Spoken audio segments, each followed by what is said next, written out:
Bismillahirrahmanirrahim. Assalamualaikum warahmatullahi wabarakatuh. Hari ini Bu Indah akan menyampaikan materi bab pertama pada pertemuan kita di kelas 12 ini, yaitu tentang statistika. Adapun materi yang akan kalian pelajari di dalam statistika ini ada 3. Yang pertama, yaitu menyajikan data dengan tabel dan diagram. Yang kedua, ukuran statistik. Yang ketiga, sebaran data.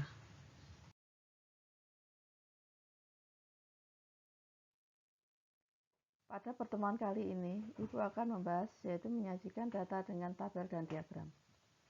Sebelum membahas menyajikan data dengan tabel dan diagram, Ibu akan menjelaskan dulu pengertian statistik. Pengertian statistik sendiri dibagi menjadi 2, yaitu yang pertama, statistik deskriptif dan statistik inference. Yang pertama, statistik deskriptif. Statistik deskriptif merupakan metode-metode yang berkaitan dengan pengumpulan dan penyajian data, sehingga memberikan informasi yang berarti tentang yang diselidiki.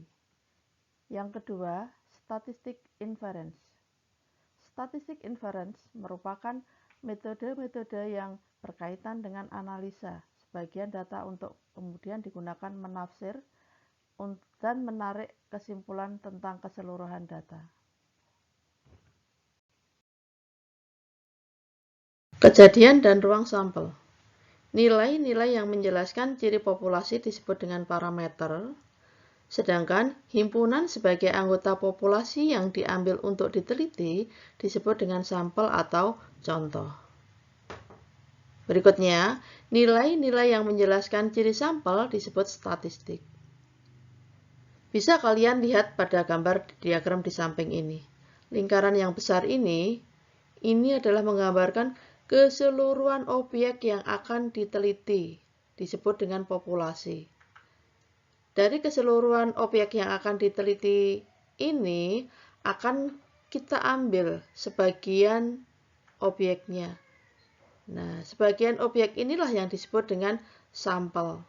Nah, dari hasil pengukuran ini, nilai-nilai pengukurannya disebut dengan statistik.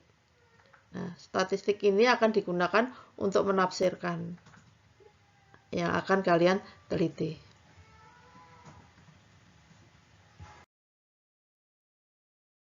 Pengumpulan data. Pengumpulan data bisa dilakukan dengan 4 cara. Yang pertama adalah penelusuran literatur. Yang kedua bisa dilakukan dengan cara menyebarkan angket. Yang ketiga bisa dilakukan dengan cara wawancara. Yang keempat bisa dilakukan pula dengan cara pengamatan. Sedangkan berikutnya yaitu untuk penyajian data. Penyajian data bisa dilakukan dengan 2 cara. Cara yang pertama yaitu dengan tabel frekuensi. Cara yang kedua dengan diagram. Diagram sendiri ada 3 macam, yaitu ada diagram batang, diagram lingkaran, dan diagram garis. Penyajian data dengan tabel frekuensi. Pada tabel frekuensi terdapat 2 kolom dan sejumlah baris. Kolom pertama ditempati oleh nilai-nilai pengamatan, sedangkan kolom kedua ditempati oleh banyak munculnya nilai pengamatan yang biasa disebut dengan frekuensi. Frekuensi biasa dilambangkan dengan Fi.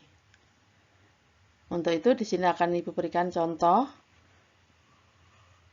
yaitu sebuah pabrik yang memproduksi sepatu ingin meneliti banyak sepatu yang cacat yang diproduksi setiap harinya. Untuk itu, diambil sampel 40 hari secara acak. Berikut adalah data yang diperoleh dari hasil pengamatan tersebut. Hasil pengamatannya Ibu sajikan dalam 4 baris dan 10 kolom.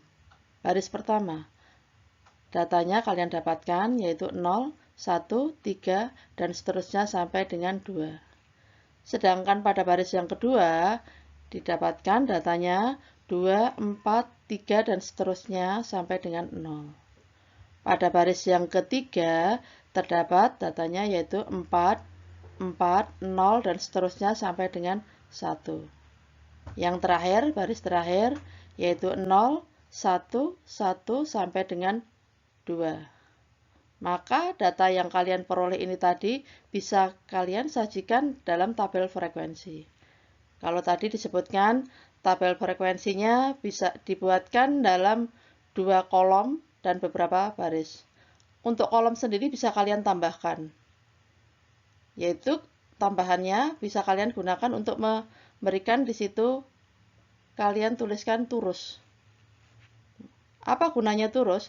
Turus adalah untuk membantu kalian di dalam menghitung data biar tidak akan terjadi kesalahan. Jadi untuk meminimalisir kesalahan yang akan terjadi. Kalau kebetulan data yang Ibu berikan hanya 40, mungkin kesalahannya minim sekali yang akan kalian lakukan. Tetapi nanti kalau di situ datanya sampai ribuan. Nah, di situ kalian perlu bantuan. Satu kolom lagi yang disebut turus tadi. Nah, di sini kalian lihat, kita kembali lagi pada contoh soal yang Ibu berikan. Pada baris pertama, di situ kalian tuliskan pertama kali yaitu angka 0, angka 0 yaitu yang cacatnya 0, dituliskan di situ. Setelah itu kalian hitung, 0-nya ada berapa dari 40 data yang kalian dapatkan tadi. Nah, ternyata kalian dapatkan ada 10.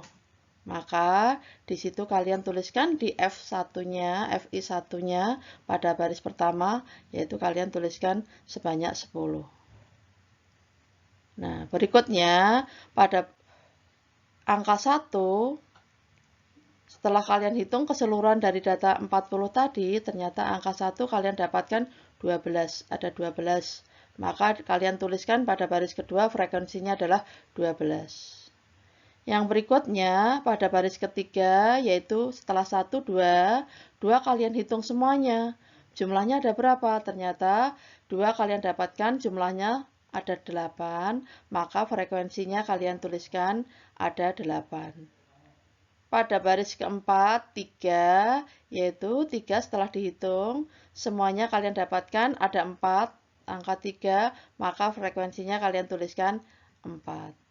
Yang berikutnya 4 setelah dihitung semuanya ternyata dia ada 5, maka frekuensinya kalian tulis 5.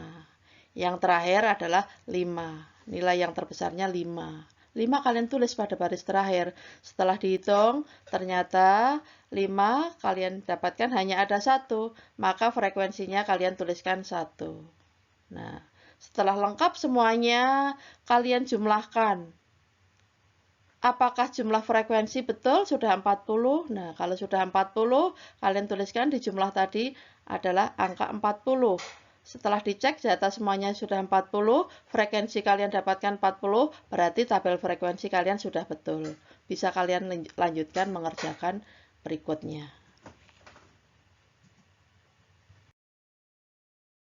Kalau tadi kalian sudah menyajikan data dengan tabel distribusi frekuensi, maka di sini kalian akan belajar yaitu menyajikan data dengan diagram batang. Bisa kalian lihat gambar di bawah ini. Di situ ditampilkan sejumlah persegi panjang yang menggambarkan nilai pengamatan dan frekuensinya. Tinggi batangnya menyatakan besar frekuensi dari pengamatan yang digambarkan. Batang-batang ini tadi disajikan atau digambarkan dalam sumbu X dan sumbu Y. Sumbu X di sini itu mewakili dari nilai pengamatan. Nilai pengamatannya apa saja? Yaitu nilai sepatu yang rusak tadi. Yaitu ada 0, ada 1, 2, 3, 4, dan 5. Sedangkan sumbu Y di situ mewakili banyaknya. Banyak yang rusaknya ada berapa? Nah, ketika 0, maka ya banyak yang rusaknya 0, di situ dituliskan ada 10. 1 ada 12, dituliskan dalam sumbu Y-nya di sini. 2 ada 8, 3 ada sejumlah 4 data kalian dapatkan, sedangkan yang 4 kalian dapatkan, datanya kalian dapatkan sejumlah ada 5, frekuensinya ada 5, sedangkan 5 hanya kalian dapatkan 1. Maka penyajian data seperti inilah, dalam bentuk batang-batang yang digambarkan dalam sumbu XY, seperti ini, inilah yang disebut dengan penyajian data dengan diagram batang.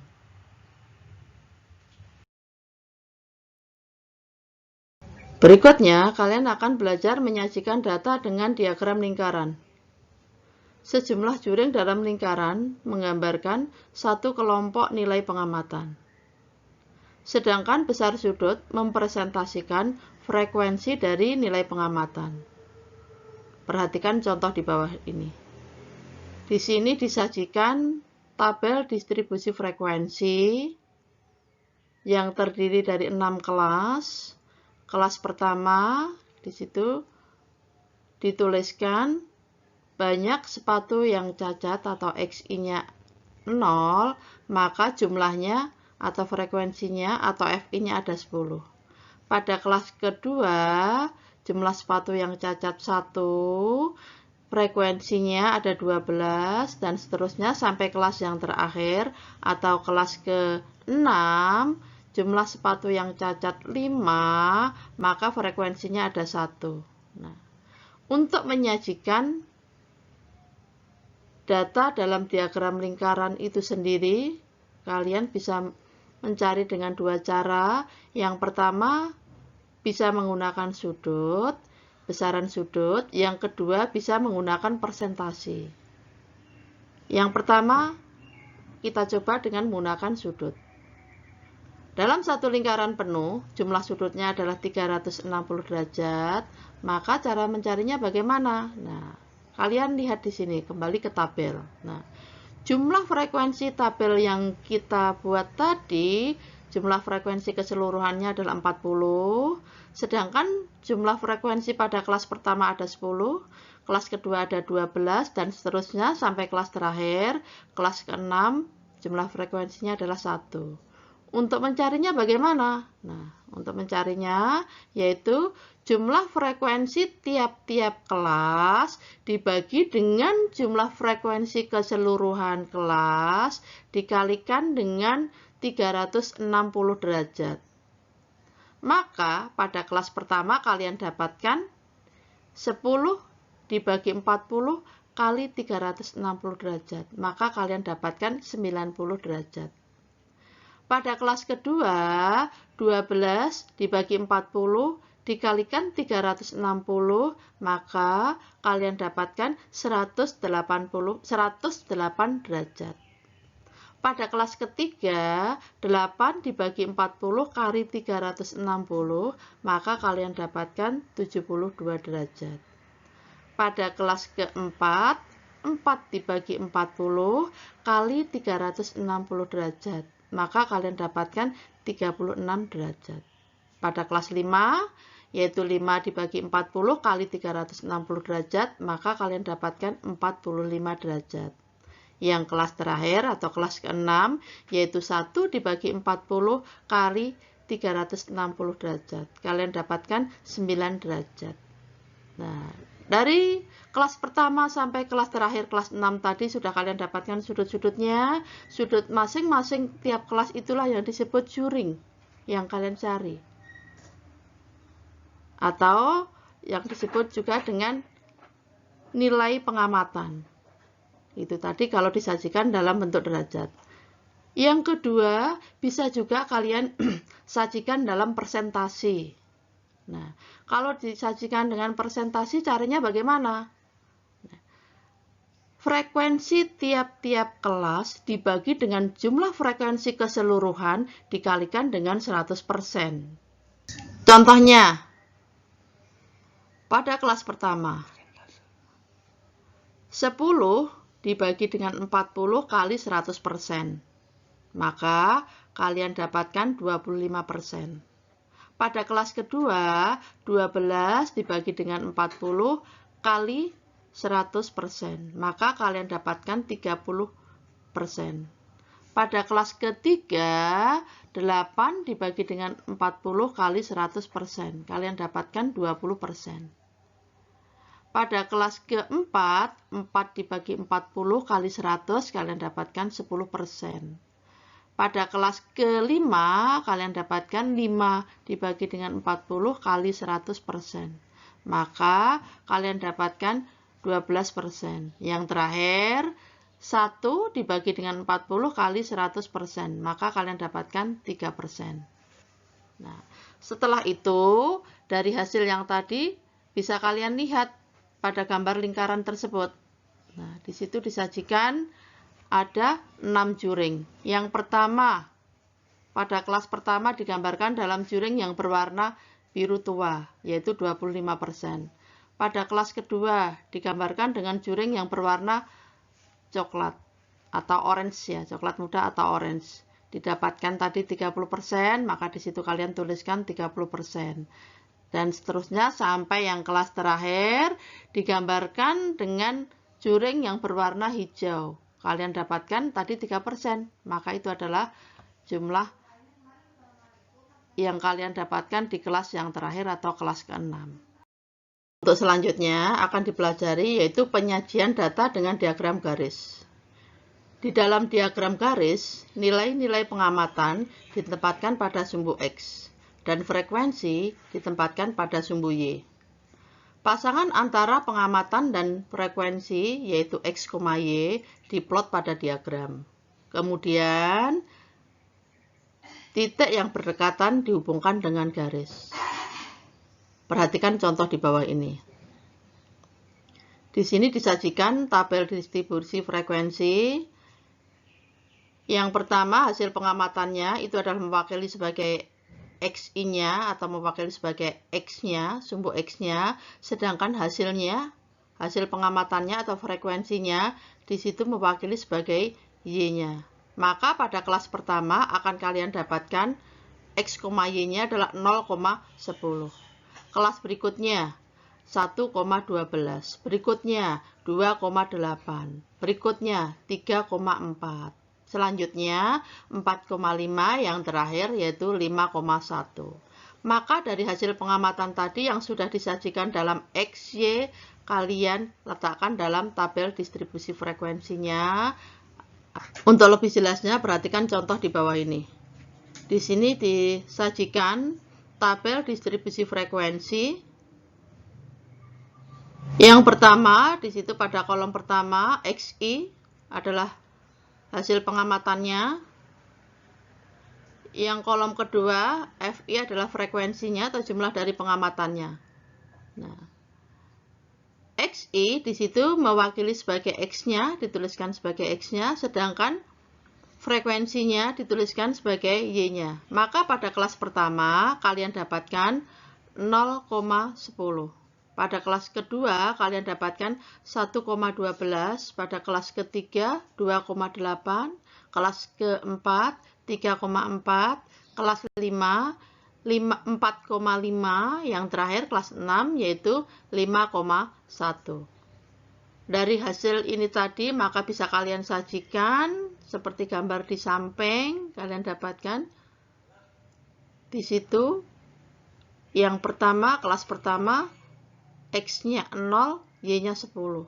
Kelas kedua, X-nya 1, Y-nya 12. Dan seterusnya, kalian plot dalam titik-titik di situ. Nah, kalau sudah selesai sampai dengan kelas ke-6, maka masing-masing titik tadi kalian hubungkan dengan garis.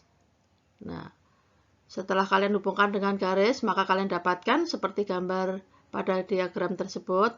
Maka diagram seperti inilah yang disebut dengan penyajian data dengan diagram garis.